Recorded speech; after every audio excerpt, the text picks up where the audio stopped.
The Prophet by Khalil Gibran.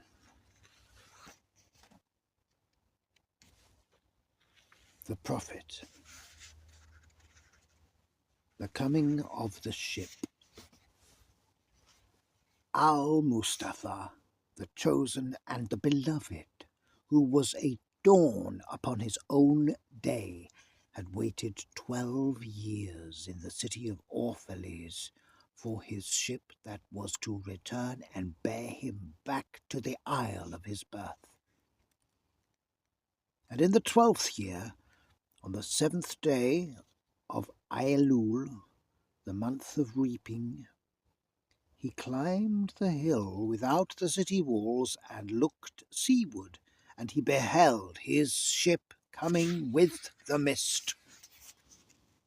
Then the gates of his heart were flung open, and his joy flew far over the sea. And he closed his eyes and prayed in the silences of his soul.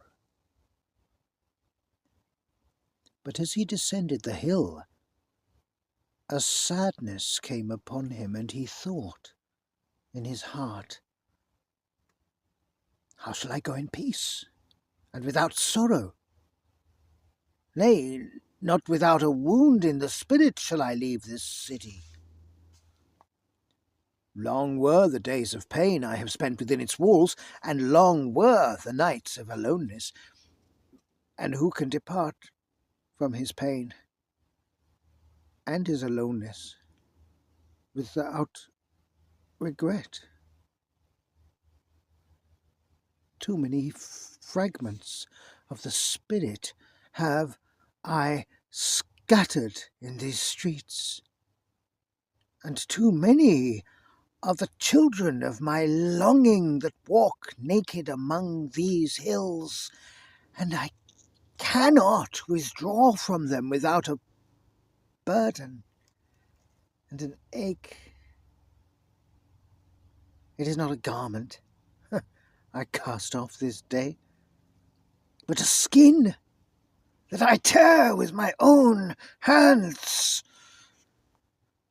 Nor is it a thought I leave behind me, but a heart made sweet with hunger and with thirst.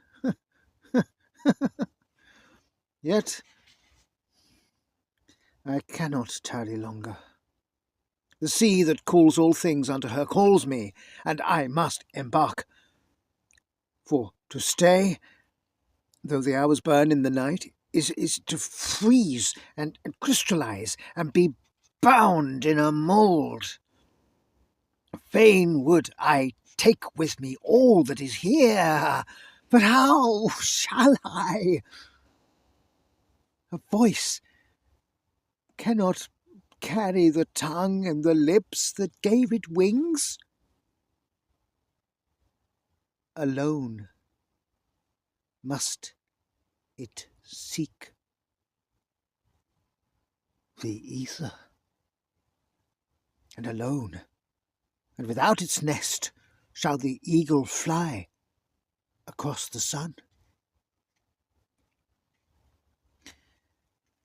Now, when he reached the foot of the hill, he turned again towards the sea, and he saw his ship approaching the harbour, and upon her prow the mariners, the men of his own land.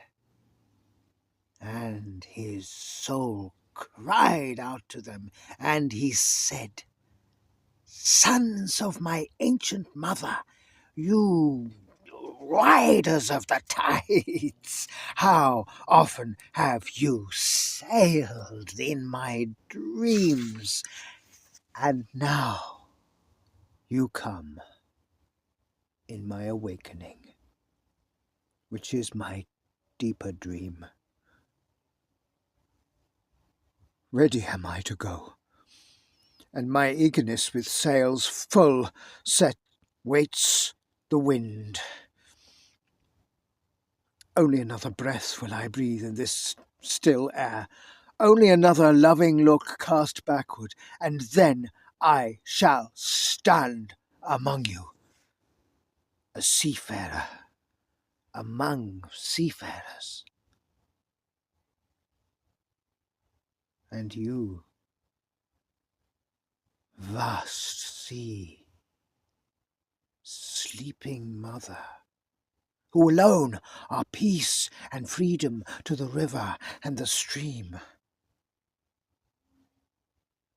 Only another winding will this stream make, only another murmur in this glade, and then I shall come to you, a boundless drop to a boundless ocean.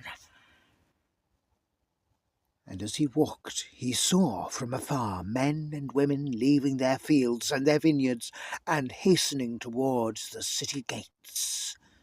And he heard their voices calling his name and shouting from field to field, telling one another of the coming of his ship.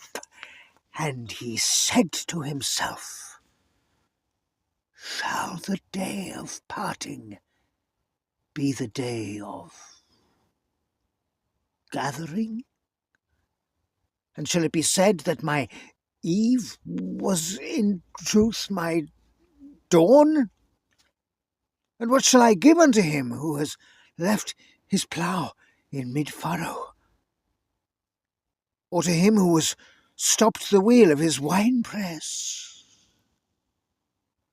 Shall my heart become a tree heavy laden with fruit, that I may gather and give unto them?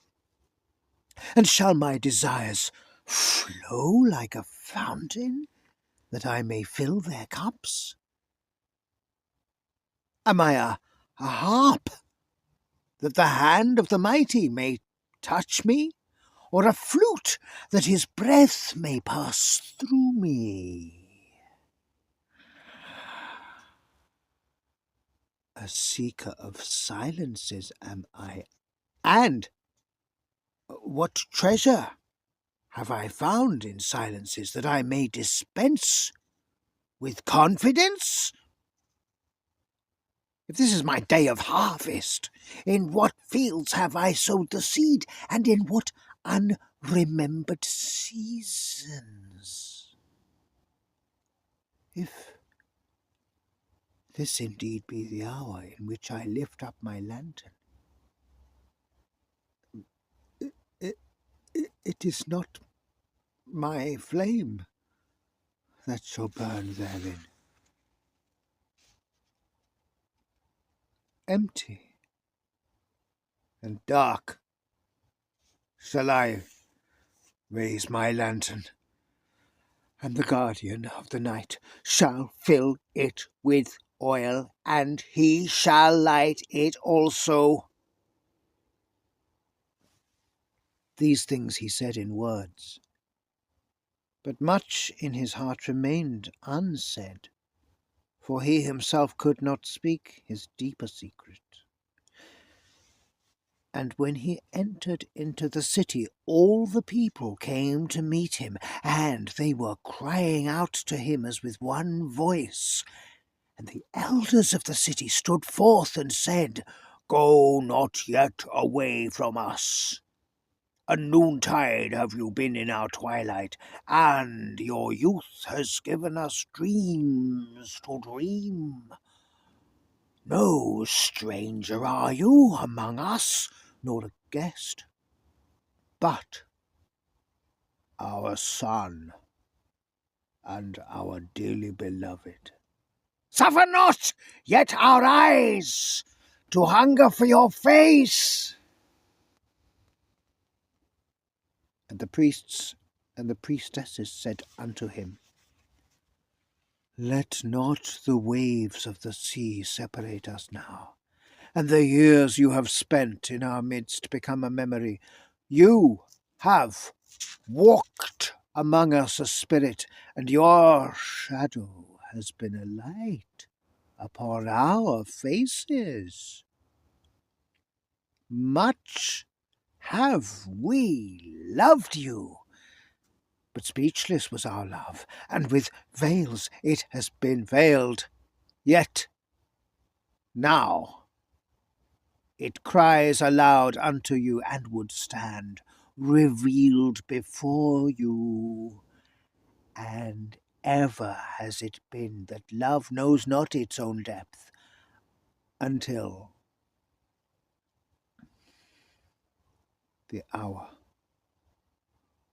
of separation. And others came also and entreated him, but he answered them not. He only bent his head, and those who stood near saw his tears falling upon his breast.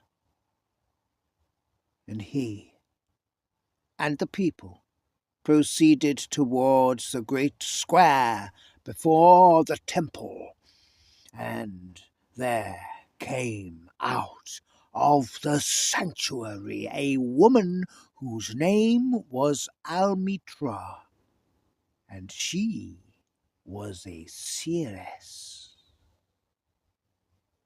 And he looked upon her with exceeding tenderness, for it was she who had first sought and believed in him when he had been but a day in their city. And she hailed him, saying, Prophet of God, in quest of the uttermost, long have you searched the distances for your ship, and now your ship has come, and you must needs go. Deep is your longing for the land of your memories, and the dwelling place of your greater desires. And how a love would not bind you, nor our needs hold you. Yet this we ask ere you leave us, that you speak to us and give us of your truth. And we will give it unto our children, and they unto their children, and it shall not perish. In your aloneness you have watched with our days, and in your wakefulness you have listened to the weeping and the laughter of our sleep. Now, therefore, disclose us to ourselves, and tell us all that has been shown you of that which is between birth and death. And he answered, People of Orphalese, of what can I speak, save of that which is even now moving within your souls?